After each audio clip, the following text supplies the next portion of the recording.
ಮುಟ್ಟಿದಾಗ ಚೇರ ಗಡಿ ಮುತ್ತಿದಾಗ ಕೊಂದ ಕನ್ನಡದ ಕಪ್ಪು ಮಣ್ಣಿನವನು.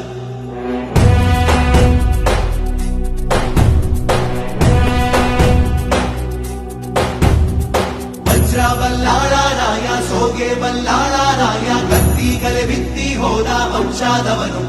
ಈ ಸೀಮೆಗೆ ಶಿವ ನೀಡಿದ ವರವೋ, ಈ ಊರಿಗೆ ಇವಾಲದ ಮರವೋ,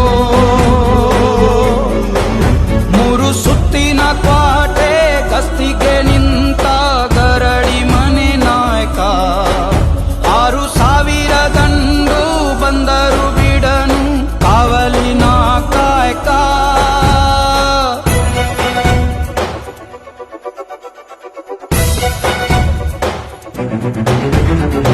ಏಳು ಏಳೆಡೆಯ ಸರ್ಪ ಬಂದು ಕುಂತೈತೋ